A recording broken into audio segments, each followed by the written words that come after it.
Evo, dragi moji, prva sezona Game Changer intervjujev je za mano. Posnel sem 18 intervjujev z 18 izjemnimi ljudmi. Odzivi so bili fantastični, tako pri mojih gostih, kot pri večini vas. Žal pa ne, čisto vsi. V vsakem intervjuju se je našel nekdo, ki mi je napisal mail ali pa komentar pod objavo, da sem nevaren voznik, da slabo vozim, da nisem zbran, da ne gledam na cesto, da imam samo eno roko na volanu in podobno. Ker pa sem začel raziskovati, a s snemanjem intervjujev v avtu res kršen zakonodajo, sem odkril, ne boste verjeli, še enega Game Changerja. Ti si že brez izpita, ampak pusva zdaj to. Ne, 5 minut sem rabil. Nisi, 8. Inštruktorja varne vožnje, ki ne le izobražuje na poligonu, temveč s svojim medijskim pojavljanjem ozavešča javnost. Zdaj sam spomnim te, a viš, kje je rob ceste? Sem sprašljivo. Sam tako, da veš. Zanimalo me je, a se bo upal z mano peljati v avtu, sprejeti moje povabilo. Mene nikoli ni strah. Čutil varno. Jo, čisto. Moj tokratni Game Changer za konec prve sezone je inštruktor varne vožnje Manuel Pungertnik iz AMZS-ja. No, ampak mi smo danes naredila 70 km, seveda ni bilo niti neki hudo velik prometa, ampak so bili zelo varni. Pa da vidimo, kaj bo povedal eden najbolj vidnih slovenskih strokovnjakov za varno vožnjo glede usode Game Changer intervjujev v avtu. Pa srečno!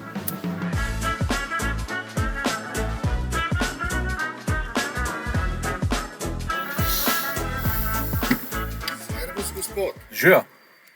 Rabam jaz dokumente. Ne vem. Ne povej, a bo mogel kaj voziti. Jaz upam, da ne. Pol jih jaz ne rabam. Kako si? Vrhunsko sem. A ti, si v redu? Jaz super, Ja. vedno. Pol na konc vem, Če bi naredil? Če bi naredil izpit. Ok, prav. Až da imam tremo. A res? Ja. Ampak a veš, da to vsi povejo?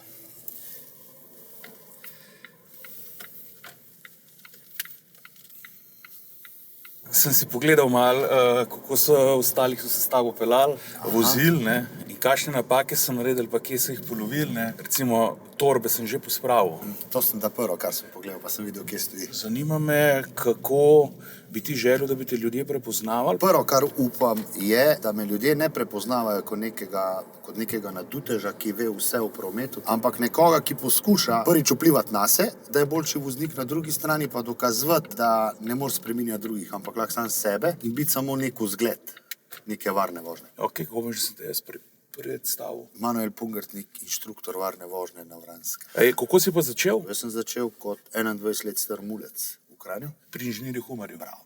A res? Ja, Ti si Suzuki praktično bil skoraj še mladi voznik, pa si že drugi učil voziti. Ja. To danes ne bi šlo? Ne, danes moraš že imeti kar nekaj izkušenj, zapravo moraš biti najmanj 24 let star, čeprav tudi to ni taka neka huda doba. Kako pa postaneš inštruktor varne vožnje danes? To je regulirano, zakonsko regulirano, v zakonu o voznikih so navedeni pogoji, pomeni 6. stopnja izobrazbe, potem greš pa na usposabljanje preko agencije, javne agencije za varnost. Tako je. Opraviš tečaj oziroma izobraževanje, na koncu pred komisijo izpit, tako teoretičen kot praktičen, na podlagi tega pridobiš licenco trenerja varne vožnje. Kdo pa je začel s tem? Me skozi spominjal, da je prvi tam na enem poligonu Brane Kizmič bil na relist. Mogoče Brane Kizmič tudi medijsko takrat bil najbolj prepoznal. Na drugi strani se lahko pohvalimo, da sem se učil od enega izmed boljših, to je bil Brane Legan, spet Brane, čeprav on je začel v policijskih vrstah, pa tja pripeljal trening varne vožnje. Ja, bili so pa to sigurno zametki Kizmič.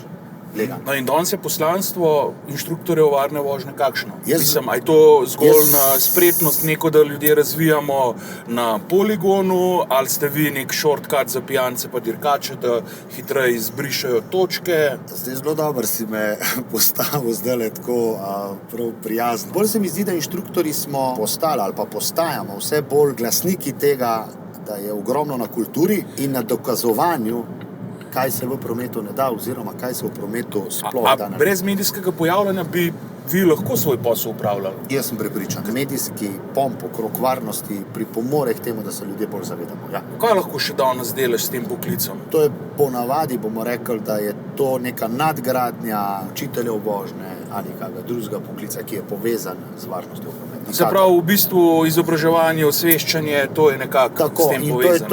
To je res bolj prostovoljno, če smo čisto pošteni. Na to se prvič moraš sam priti do zavedanja, da to hočeš početi, drugič se moraš zavedati, da se postaviš zelo na tnalo in tretjič moraš pač to delati s srcem. A ti verjameš, da jo enkrat avti sami vozili? Verjamem, sam jaz verjamem tudi v to, da jaz nam to dočakam. Se ti ne zdi, da bo to tako zelo hitro? Jaz mislim, da je tukaj še en kup enih vprašanj, sigurno gremo v to smer. Kaj bo takrat delal inštruktor varne vožnje? Takrat bo najbrž tudi kak drug program, ker se boš mogel pač taka avto tudi vse naučiti. Ne voziti, ampak obvladovati, oziroma kako, na kakšen način se... Je možno, da boste inštruktorji varne vožnje takrat pomagali piliti algoritme v teh avtomobilih, ki bojo prilagojeni na neko lokalno infrastrukturo? Ja, mogoče bi lahko iz izkušenj o tem govorili. Jaz sem tudi prepričan, da tudi, ko bojo enkrat vozila sama, ko bo ta avtonomnost, bojo ostali te naši avti, vsaj za dirkališče ali kaj podobnega. A sem ga do zdaj že kaj kritično usral? Ti si že brez izpita, ampak pusva zdaj to. Ne, 5 minut sem rabil. Nisi, 8. Ne, drugače pa ni, drugače super vozaš, super, odličen si. Ja, dobro. Jaz imam tak avto, ki sem kupil vse možne asistenčne sisteme noter, kar jih je bilo. Ja. Jaz v resnici 90% časa vozim z asistenčnimi sistemi. Ja. A se ti zdi nevarno, da se zanašam na to, da se avto sam ustavi pred enim avtom pred mano ali pa začne ustavljati? Zdaj, a zaupamo tehnologiji? Ja, seveda ji bomo mogli zaupati. Druga stvar pa je, moraš pa vedno voziti, saj tako je moje mnenje, fokusirana vožnja. Da ne postane to bolj... Ni, da se še na Facebooku zraven zaradi tega, ker mi volan avto samo obrača. Točno tako. Asistenčni sistemi, a se preveč zanašamo na njih. Ni problem v tem, da se preveč zanašamo na njih, problem nastane takrat, ko jih začnemo zlorabljati. A si zdaj kar malo bolj sproščen, ko si rekel, da si že padel? Je pa tako super. Zdaj pa noš več. Zdaj sam spomnim te, a viš, kje je rob ceste? No, sem spračljivo. Sam tako, da veš, tukaj vmes, Ampak sem bil še na svojem pasu. Seveda, ne govorimo o tem. Lega vozila na vozišču, ko zavijaš desno, se drživa desnega robnika. Zakaj je to zelo dober? Osnovni problem so lahko tukaj skuteristi, motoristi, karkoli že. Zato, da bi te lahko to zelo hiter prišel mimo. Mi komuniciramo tudi s položajem vozila. Razumem. Najna komunikacija je bila zdaj, da greva levo, ne da greva desno. No, mater, zdaj sem spet 10 na uro preveč vozil. No, samo to je dobro, ker sama ugotavljamo napake, tako da jih meni ni treba. Ja, dobro. Infrastruktura cestna se ful spreminja. Ja. Potem tehnologija v avte hodi. A se ti zdi, da zna pripeljati do tega, da bomo večkrat v življenju mogli delati izpit za avto? Ne, zato ker to po moje, da še lep čas mi kot družba nam odozoreli, da bi šli kaj tazga početi. Nisem razumel, ko sem gledal pred 15 leti mojo pokojno staro mamo, ki se je v Menge šupala pelati k svojemu bratu, ni se pa upala pelati v Ljubljano, ki je bil semafor pa rondo. Ja. Danes postajajo neki rondoji zakomplicirani, ki se jaz ne počutim suverenga. Ja. Čez 10 let bo spet nekaj sprememba na infrastrukturi, tehnologija v avtu, ki se bo spet morda kdo počutil, slabo. Ja, to je sigurno, to je dejstvo, da se bo to zgodilo. In jaz meri pravim, da z osveščanjem bo teh kritičnih, končljivih situacij vedno manj. Ti nič ne pomaga, če ti obvladaš tehnično avto brezhibno, če ti ne veš, kako zapeljati v rondo. Tako boš nevaren. A danes znajo te mladi, speljati suvereno, pa že imajo malo občutka že za avto? Čisto odvisno, tako kot je bilo, bom rekel, da zdaj celo manj, kot je bilo v naših časih. Meni se tudi zdi. Ja. Nimajo te potrebe, tako kot smo imeli mi. Mi tako nismo imeli nič drugega, kot sam slag šel v avto voziti ali pa slag bil žogo. Zdaj mi so telefoni to vzemali.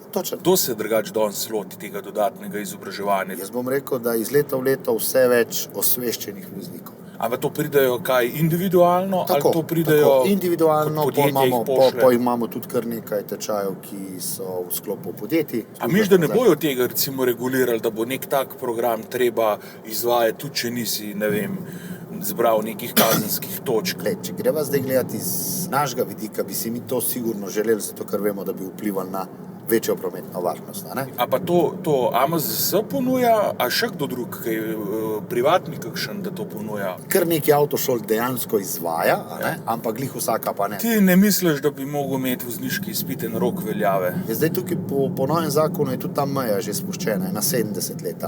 Preventiva dela na temu, da bi šli prej preverjati svoje sposobnosti. Se mi zdi, da kakšni izredno stari ljudje dosti bolj ogrožajo, se mi zdi, varnost prometa, kakor pa mladina. Jaz mislim, da tukaj treba res biti zelo individualna. Ne? Jaz sem imel pred časom gospoda, ki je napolnil 90 let, jaz ne vem, če on pri 60, tako vitalen, kot je on pri 90. On ima zelo razčiščene pojme, kaj pomeni varnost, zakaj avtomatski menjalnik, zakaj bi se mučil z nekimi prestavami, če to ni potrebno. Kaj misliš, da je najbolj to smrtnost na cestah zmanjšalo? Jaz mislim, da smo tukaj na vozniku naredili že skoraj da limit, kar se tiče izobraževanja, ker imamo pa zdaj še tiste ekstreme. Infrastruktura cestna se ful izboljšala, drugo je tehnologija v avtih, avti so bolj varni, tretje je pa znanje voznikov, ali pa mogoče bolj kot znanje kultura. Ne? Kultura, ja. Katera od teh treh stvari misliš, da je največ doprinesla? Tako, če gledaš presek, ne vem. Jaz še zmeraj pravim, da je kultura osnova. Jaz sem se danes peljala mimo ne vem kolikih avtomobilov. A je bil kjer kritičen? Na Rondoju, ko je ta prvemu, ki je noter upadel, tam na Tomačevemu. To je bil prvi. Da bi pa imela zdaj neke objesneže, da bi imela nekoga, ki nam je grozil, ne vem kaj še, ne vse, a ne? Ja. Jih pa tudi nismo imela, pa smo kar nekaj avtomobilov. Seveda se pa najdejo posamezniki, ampak zdaj reševati ali pa se osredotočiti na to je slabo. Kam se gre zdaj tako? A Kleje? Nisi še bil. Ne, zdajle grem. Prav res še nisi bil nikoli pri nas, akva? Zdajle grem. Prav res, akva? Ja. Jaz sem šokiran. Evo ga, to je naš poligon. Tukaj se začne na desni, tukaj je vožnja v ovinek, zdrs v ovinku, potem imava tukaj naprej hidravlično ploščo, se pravi... Aha, to je ko te strese. Tako, prekrmarjenje avtomobila. A te je bilo kaj strah voziti se danes? Mene nikoli ni strah. Ne. Ne. Se počutil varno? Jo, čisto. A veš, da mi zdaj 18 sem jih posnel te Game Changerje, čisto vsakič, mogoče pa prvih 3 ne, ampak čisto vsakič se je najmanj eden najdu, ali da mi je napisal mail, ali pa kakšen komentar pod objavo, da sem nevaren voznik. So rekli, da sem premalo zbran, da premalo gledam na cesto, da imam samo eno roko na volanu. To ni prepovedano. Jaz sem pa preden sem se tega lotil, šel prav preverjati, ali kršen kakršenkoli zakon. Ni problem v zakonu, pa v kršitvi zakona. Ne? Ampak spet je tukaj zdaj, tako kot si rekel, lahko je 60 minut zelo dobre vdaje, kakorkoli, pa je samo 1 minuta vmes, ki komu ne sede, pa se bomo osredotočili prav na to 1 minuto. Recimo, kaj bi bilo tvoje priporočilo? A delujem res premalo zbrano? Tu z eno roko na volanu, paraplejki skozi eno roko, sam z eno roko vozijo. Pa se danes nisi veliko vozil z eno roko. Zato, sem imel tebe kle zraven. Ja, ampak si pa imel roke napačno na volanu. A ni takole. Tako je prav, ja. Jaz sem imel pa tako. Ja, pa mogoče levo še tudi više. Če greva zdaj na tvojo vožnjo, bi rekel, da bi izpostavil 2 stvari, Prva stvar je bila takoj na obvoznici, kjer bom rekel, da je bila še mogoče malo trema. Šla sva v prehitevanje tovornjaka, pa sva pa videla znak 80. Sva na prehitevalnem pasu, sva šla mija na zavoro. In problem je v tem, v tisti prvi sekundi, kaj sva midva naredila, ko sva šla na zavoro. Zdaj, če sva na prehitevalnem, če govorimo o prehitevalnem pasu, pač prehitevamo druge udeležence, Ja. In s tem lahko ogrožamo, kjer ga odzadje. Je bil kdo za nama? Ja, na koncu je pol bil, sem jaz predolg. Takrat sem se pol premislil, pa sem stopil vsem po glasu. Rečemo, to je bila ena. Druga zadeva, ki pa je, ki te bom pa čisto konkretno vprašal, vse imamo v tehnologiji, kar ogromno. Avto nam res pomaga. Koliko je varnostne razdalje? 2 sekunde. 2 sekunde. Ja. Koliko časa ti misliš, da si bil pod 2 sekunde? Lej, to jaz gledal naštimujem, koliko je varnostne razdalje, jaz sem čez minimum naštimujem. No, in to je včasih lahko zelo nevarno. Kljub temu, da je to tehnologija, prej smo se o tem pogovarjali. In zelo hitro smo prišli v to, zakaj na minimum. In tukaj mogoče ta del bi jaz sigurno spremenil. Tam, ko smo bila za unim tovornjakom, sem se jaz počutil nelagodno, čisto odkrito povedano. Torej, še enkrat, za rezime. A se ti zdi nevarno početi to, kar počnem? Se pravi, voziti, pogovarjati se, snemati se. Zdaj, jaz bom tako rekel, sigurno to ni najbolj varna zadeva, ampak če se na to pripraviš, sogovornika imaš v avtomobilu, kar pomeni, da gre za eno čisto klasično interakcijo, tako kot gre, ko se peljemo na morje, in zelo težko bomo ljudi prepričali, da se nam več pogovarjali, ko se peljajo na dopust. Kamere so ves čas vklopljene, kar pomeni, da po njih ne šariš in postane nekaj čist samo po sebi umevnega, postavljene so na tak način, da ti ne povzročajo nekih mrtvih kotov, da ne bi zaradi tega videl. To ni, da bi me uvirali tlele. Recimo, kaj pa vem, ne? Mislim, mene osebno nobena od teh kamer ni uvirala. No, ampak mi smo danes naredili 70 km, seveda ni bilo niti nekih hudo velik prometa, ampak so bili zelo varni, da se čisto razumemo. Tukaj bomo rekli, da so bile kozmetične napake. Nobena napaka pa ni bila taka, da bi vplivala na varnost. Okay. Torej, kva bi mi svetoval pol za naslednjo sezono? Zdaj, glede na to, da si mi povedal, da pri nas nisi bil nikoli. Ja. Predno začneš novo sezono, si tukaj. Dobro. Tukaj ugotoviš vse, kako avto deluje, na kakšen način, kaj si sposoben narediti, kaj nisi sposoben narediti, kaj je sposoben avto narediti. In zdaj, da boš cel koncept vdaje spremenil, je tvoja odločitev, ampak sigurno bi bilo pa mogoče za razmisliti, kako bi to šlo na parkiriščih, tako je tukaj, na pamet govorim. Ampak kje sem jaz spet padel v 8 minuti? Na varnostni razdalji. Na varnostni razdalji. Tukaj bi ga pustil. Tukaj je konc debate. Zanima me take prve asociacije, probaj v eni besedi, maksimalno enem stavku. Kaj bi bila prva asociacija tvoja na vrhunski produkt? Intenzivni tečaj za motoriste.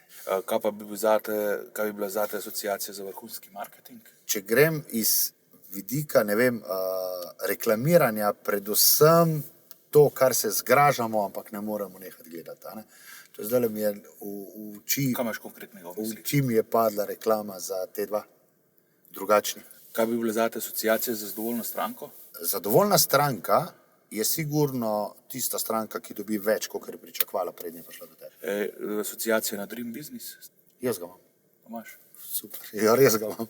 Bi kakšno tako misel delil za vse te gledalce mojih intervjujev? Predvsem, tako kot pri vseh stvareh v življenju, je tudi pri teh ali tvojih vdajah ali kakorkoli je treba poiskati, kaj hočeš z vdajo in ne koliko napak boš naredil, zato ker napake delamo vsi. In ne bo vsem gledalcem tvoje vdaje mogoče v naslednjih 18 epizodah. Ja. Point. Poiskati dobre stvari, ki se jih noter naredil, ker bo mogel aktivno to pol delati. Ampak predvsem se osredotočiti, zakaj nekdo nekaj počne in kaj hoče s tem povedati. Hvala ti, boljši lep mogo zaključiti. Sem zmagal, a ne da?